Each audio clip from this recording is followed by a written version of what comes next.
त्यांची अनेक पुस्तके प्रकाशित आहेत आणि ओव्या महाराष्ट्रामध्ये सूत्रसंचालन आणि काव्य सादरीकरण एक आपलातूनच आहे सगळं. ताईसाठी एकदा टाळ्या वाजवूया. माझी मंजुळा माय, त्यांच्याबद्दल मी यापूर्वी बोललो आणि आता पुन्हा बोलेन. ती ज्ञानदान करणारी एक पवित्र माता, आदर्श शिक्षिका. खूप मुलांना तिने घडवलंय आणि शिष्टाचाराचे अनेक पैलू तिने मुलांच्या अंतर्मनामध्ये पेरलेले आहेत.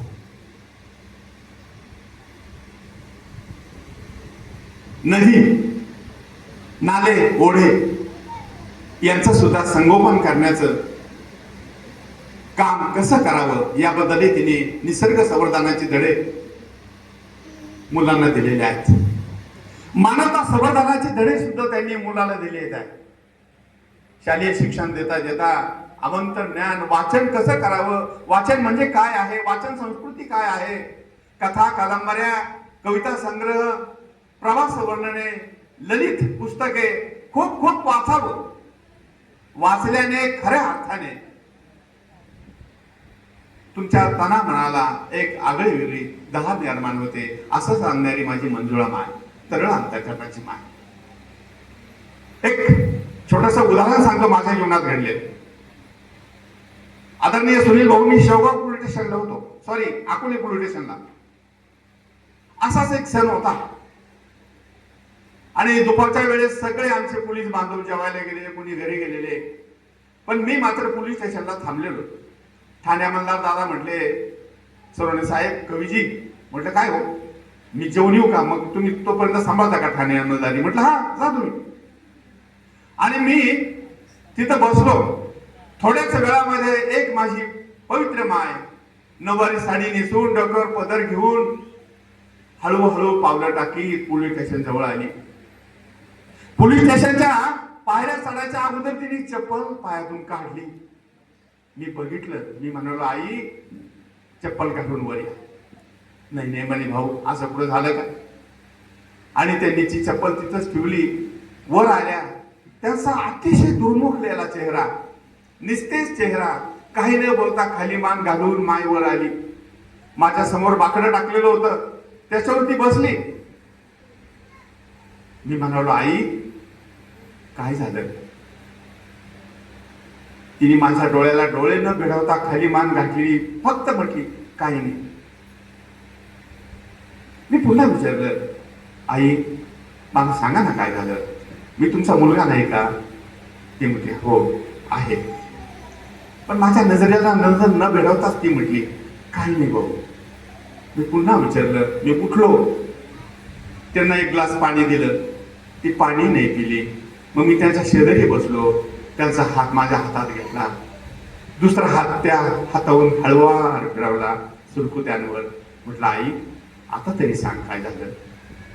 भाऊ सगळं संपलं रे, जगातलं काही नाही राहिलं.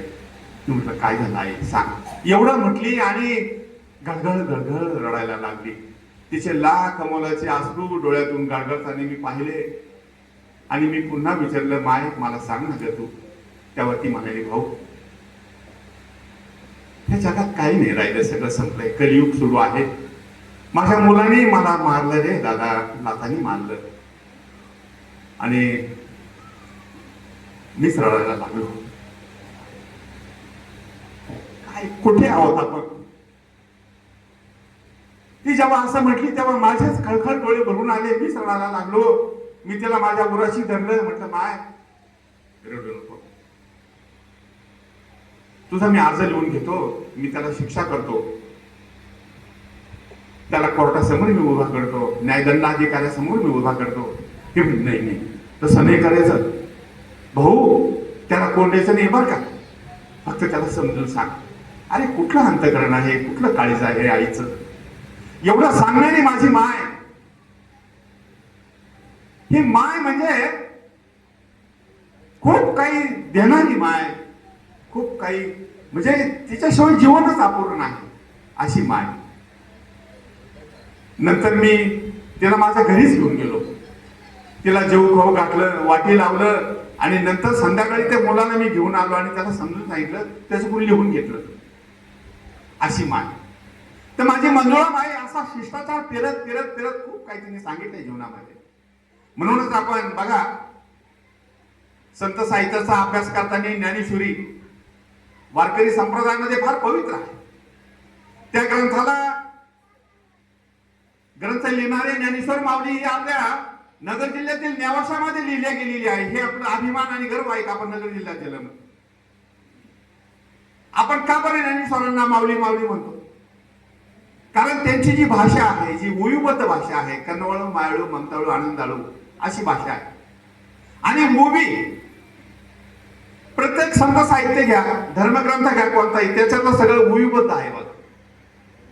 आताच आमचे दोन्ही शाहीर फार पट्टीचे शाहीर आहेत बरं, त्यांनी खूप सुंदर गायलं. हे सगळं उयुबद्ध आहे.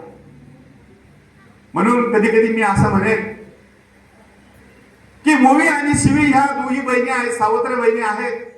पण मूवी 2 मनांना जोडते आणि शिवी 2 मनांना तोडते. आपलं तोंड म्हणजे 32 खांबाचा वाडा आहे, 32 दात, त्याच्यामध्ये जीभ नावाची लाल भुई आहे. म्हणून माझ्यासारखा कवी मनाचा माणूस असं म्हणतो, अरे वाडा 32 खांबाचा,